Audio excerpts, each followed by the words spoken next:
Sam will be playing How Do He. No, she's not playing How Do He.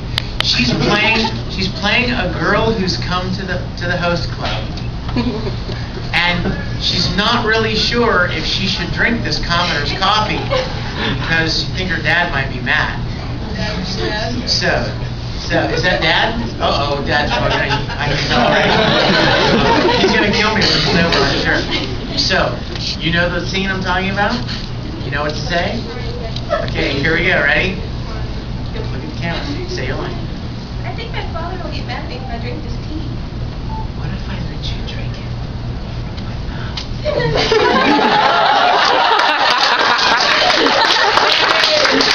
You know, rap has the homunculus symbol on the bottom of his foot, so I guess that was what she was thinking. So I get this Sharpie, right, and I'm like trying to sign this kid's foot, and it's like tickling him. Like, all around. So like my signature looks like a, you know, Rorschach test or something. Question. Yes, sir. Not just acting, but as an actor, if you had your pick, any part, what would your idea of the dream part for you? Edward Cullen.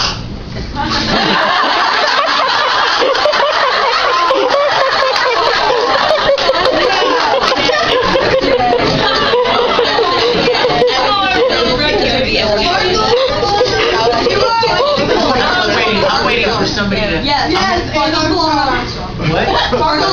Armstrong. You know, actually, I'm waiting for some T-shirt company that has a booth at anime conventions to start making T-shirts that say like Team Zero, you know, or Team Kaname or something.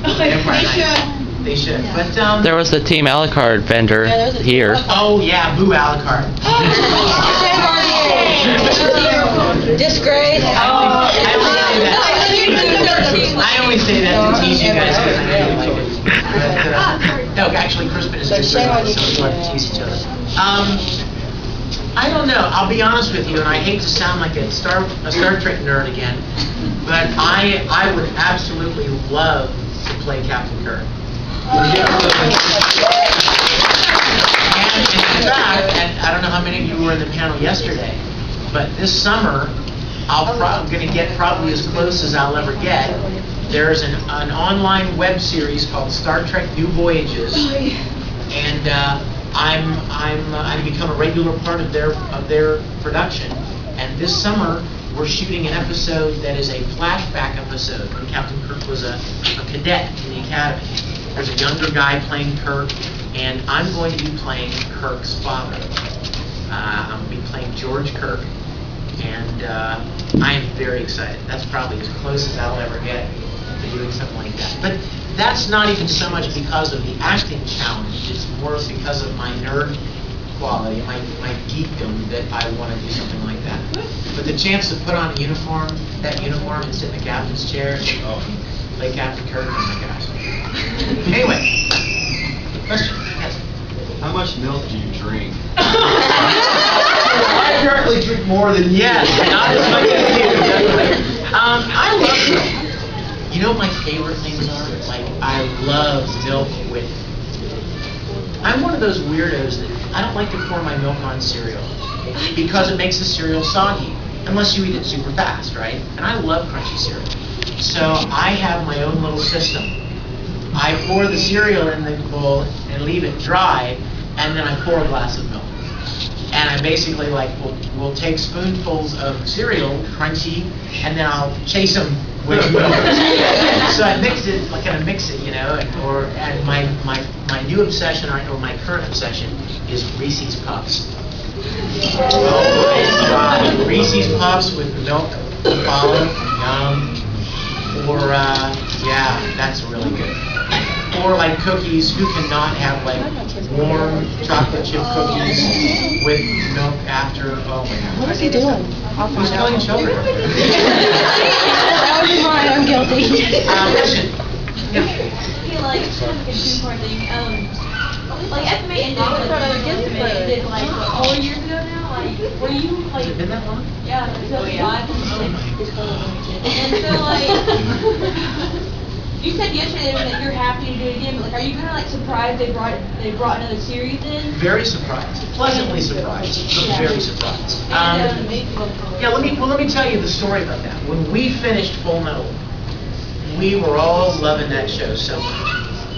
But I remember the last day that I recorded, Mike McFarlane was directing, and I came out of the studio and I was like, it's done. I won't be recording any more Edward Elgar. And it was pretty sobering. I was kind of sad, when you do something like that for 2 years, it's kind of sad to see it go. And Mike and I agreed on something very strongly, and that was we were glad that Full Metal ended strong. That it ended while it was still interesting and relevant and emotional and dramatic. As opposed to some anime series, they just keep going on and on and on. And they never get to an end. Inuyasha. You know what I mean? That they get stupid. They run out of things to do, and they just get dumb. And they just make filler episodes and things that don't advance the story. And you kind of lose interest in the characters. And it ends like the poet wrote, not with a bang, but a whimper. And we didn't want that to happen to Full Metal. So we were glad that it ended the way it did.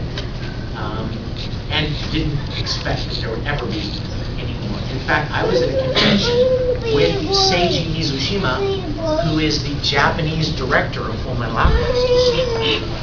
He's the guy that wrote the original, that directed the original series. And we were doing a panel, and Seiji himself said, I won't be doing any more Full Metal Alchemist. So something in me kind of like, yeah, there's not going to be any more this year. And so about 1.5 years ago, when we heard that they were making another series, I was so excited, but worried. I thought, man, if they just, oh gosh, if they do something stupid to this show, I would die. If they make it dumb, or quirky, or try to make some funny version of it, or, Ed and Al would go to high school, or something stupid, you know what I mean? Like, I don't know, just something that would really take away from the power of the series. I was kind of worried about that. Well, that brings up my other point. I was asked which one, like, as far as you are, I mean, it's not, I think, which one do you like better, like, the storyline? I've not seen enough of the new one to know. I know that the new one follows the manga, and I've heard that the manga is very good. I've heard that it's excellent. In fact, when Mike McFarlane when we started the new series, and he and Caitlin were directing it, Mike started out not being so jazzed about it, but then the more he watched, the more they got into it, he's like, I really like this. I'm liking it a lot more. And I think that was probably normal. I mean, you would go into it with a little bit skeptical of how good it's going to be compared to the last one. But it's different, So in that sense, it's good. It's good that it's not trying to be the other. It's a different storyline, new characters. So I'm excited. I'm very excited to see. We just got into the part where the new stuff is happening. So, when I was recording the episodes with Cornello and Leor and Nina and all that stuff, I'm like, this is great, but we've been here. Did this.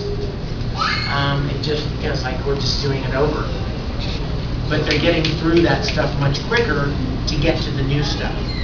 And we've just started getting into Xerxes and Ling and all of the new stuff. And I'm really getting excited about the new stuff. Because it's like taking this character that you love so much someplace new. You're not doing the same thing, you're a new story. So, question? Yeah. Since you had such a good time here, can you convince Steve Long to come next time? Hey, it's not up to me, man. I know Steve loves to do events. It's really up to the convention staff, the organizers. They need, they decide who they invite, and they work out the details of bringing people in. So I would say if you want to have him here, write the staff and get on. Do they have a forum? Yes, but Get on their forums and start requesting who you'd like to have here next year. Yes. Do you ever read the manga, the series? I don't. for two very good reasons. Number one, I hate to read.